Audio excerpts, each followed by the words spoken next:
नमस्कार दोस्तों, मैं ज्योतिष आचार्य वासुदेव मिश्रा आपका अपने चैनल सत्य की खोज में हार्दिक अभिनंदन करता हूं। दोस्तों, आज का यह ज्योतिष का कार्यक्रम आप लोगों के लिए यानी कि कन्या राशि वालों के लिए बेहद ही ज़्यादा खास कार्यक्रम साबित होगा। आज हम चर्चा करेंगे भूमिपुत्र मंगल के राशि परिवर्तन प्रभाव के बारे में। जी हाँ, सेनापति मंगल 23 अप्रैल 2024 की प्रातः 8:20 पर अपनी वर्तमान शत्रु राशि कुंभ राशि को छोड़कर अपने परम मित्र देवगुरु बृहस्पति की साधारण जलीय राशि मीन राशि में प्रवेश कर चुके हैं, जहां कि वो 1 जून 2024 की शाम तक रहेंगे। उसके पश्चात अपनी मूल त्रिकोण राशि मेष राशि में प्रवेश कर जाएंगे। तो ऐसे में बड़े विस्तार के साथ जानने का प्रयास करेंगे कि भूमिपुत्र मंगल बृहस्पति की जलीय राशि में गोचर करते हुए किस प्रकार से आपको प्रभावित करेंगे।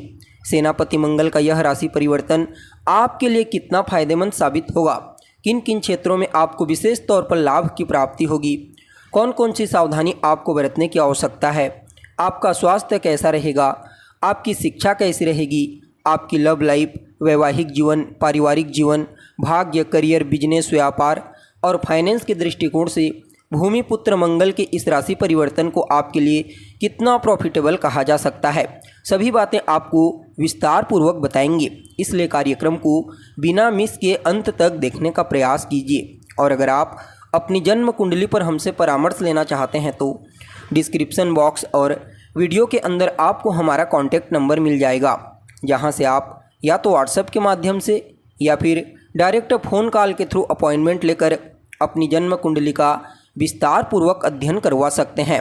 जी हाँ, तो दोस्तों, कौन है मंगल?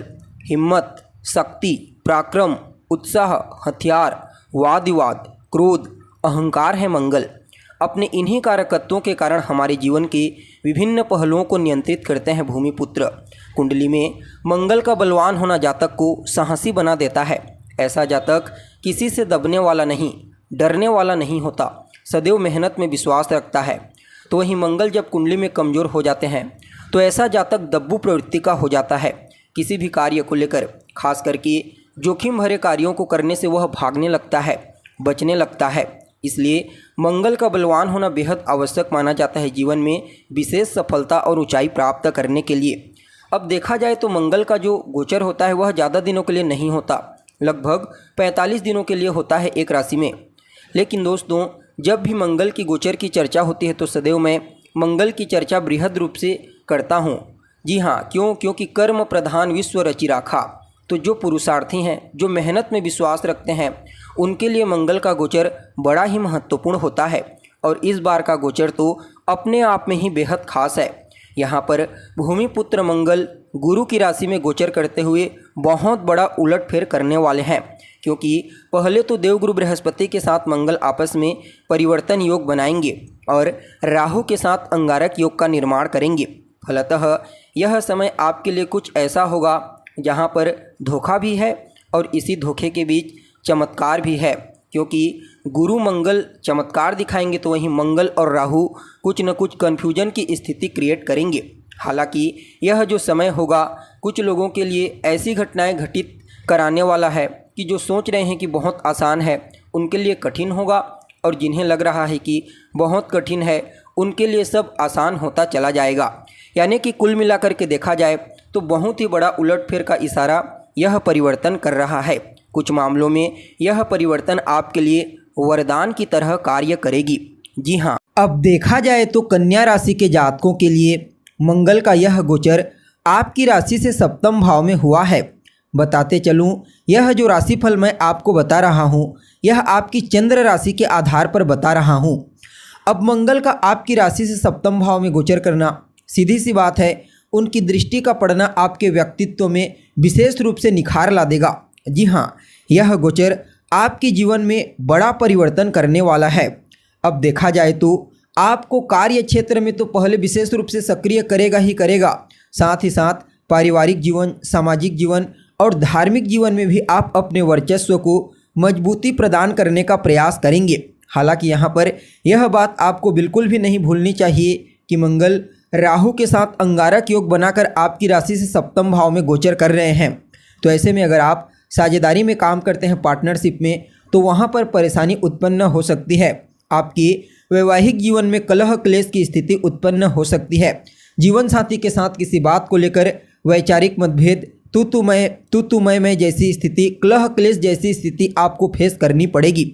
हालांकि अगर आप अपने जीवन साथी के साथ मिलकर कोई नया कार्य शुरू करना चाहते हैं तो उसके लिए समय बहुत अनुकूल है। जी हाँ, यह गोचर कुछ सुखद अनुभव आपको कराने वाला है।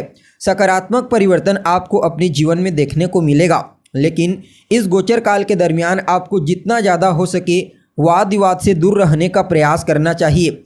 कोई भी फैसला गलतफहमी के चलते नहीं लेना है। जी हाँ, कोई भी बड़ा डिसीजन लेने से पहले आपको हर पहलू का अच्छे से निरीक्षण कर लेना चाहिए। एक और बात, अगर आपके घर के किसी सदस्य के ऊपर आपको शक है तो यह तो अलग बात हो गई, लेकिन किसी तीसरे की बातों को सुन करके अगर आप अपने मन में किसी के प्रति शक की भावना रखते हैं तो यह गलतफहमी की स्थिति हो सकती है। इस बात का विशेष रूप से आपको ध्यान रखना है। हालांकि यह गोचर नौकरी पेशा लोगों को, व्यापारी वर्ग को विशेष सहयोग देने वाला है। कारोबारियों के लिए विशेष तौर पर नई दिशा, नए अवसर उन्हें प्राप्त होंगे। हालांकि आपके लिए मंगल कोई कारक ग्रह नहीं होते, यह आपके अष्टम भाव और तीसरे भाव के स्वामी बनते हैं। हालांकि राहु के साथ युति बनाकर गोचर कर रहे हैं, तो ऐसे में मंगल की जो दृष्टि होगी वह 3 दृष्टियां होती है। यह बात तो आप अच्छे से जानते हैं। जहाँ पर मंगल होते हैं वहाँ से चौथी दृष्टि, सप्तम दृष्टि और अष्टम दृष्टि। देखा जाए तो राहु तो सीधे सप्तम भाव को छोड़कर अन्य भाव को नहीं देखेंगे मंगल के साथ, लेकिन राहु की भी सम्मिलित दृष्टि होगी। और जहाँ जहाँ पर राहु की पूर्ण दृष्टि होगी वहाँ पर मंगल की सम्मिलित दृष्टि होगी। तो ऐसे में आपके कार्य क्षेत्र में थोड़ी बहुत उठापटक आपको देखने को मिल सकती है। हालांकि जो लोग राजनीति से जुड़े हुए हैं उनके लिए यह समय बड़ा ही श्रेष्ठ साबित होने वाला है। नई नौकरी की तलाश करने वाले जातकों को भी कोई अच्छी खबर सुनने को मिल सकती है। यह समय आपकी इनकम की स्थिति में मजबूती प्रदान करेगा। आपकी कोई इच्छा है तो समझ लीजिए उस इच्छा की पूर्ति के लिए आप विशेष पराक्रम, विशेष एफर्ट लगाने वाले हैं। जी हाँ, और कहीं ना कहीं आपके व्यक्तित्व को तो प्रभावशाली बनाएंगे ही बनाएंगे, साथ ही साथ आपकी वाणी को भी यहाँ पर ये दोनों ग्रह मिलकर प्रभावशाली बना देंगे। आप अपनी वाणी से चमत्कार उत्पन्न करेंगे। अगर पैतृक संपत्ति को लेकर कहीं कोई विवाद था तो वहाँ से आप बाहर निकलेंगे। ससुराल पक्ष से भी धन लाभ होने का योग बना हुआ है। हालांकि इस समयावधि में आपको अपनी वाणी पर भी नियंत्रण रखना है, क्योंकि राहु और मंगल दोनों का प्रभाव रहेगा आपकी वाणी के ऊपर, तो आपकी वाणी में कड़वाहट उत्पन्न हो सकती है। इसलिए जहाँ पर भी जो भी बोले वहाँ पर मधुर वाणी का प्रयोग करने का प्रयास कीजिए। बाकी आपके लिए मंगल का यह गोचर बड़ा ही श्रेष्ठ साबित होगा। जी हाँ, कार्य क्षेत्र के दृष्टिकोण से, बाकी अन्य क्षेत्र के दृष्टिकोण से भी आपको मजबूती की प्राप्ति होने वाली है। यानी कि कुल मिलाकर के देखा जाए तो समय बढ़िया रहने वाला है। बस आपको वाद विवाद से दूर रहना है, अपनी वाणी पर कंट्रोल करना है और हनुमान जी की शरण में रहना है। जी हाँ, विशेष रूप से आपको मंगलवार के दिन हनुमान जी के मंदिर में जाना है, उनका दर्शन करना है और हनुमान चालीसा या फिर सुंदरकांड का पाठ कीजिए। आपके लिए यह गोचर बड़ा ही श्रेष्ठ साबित होगा। जी हाँ,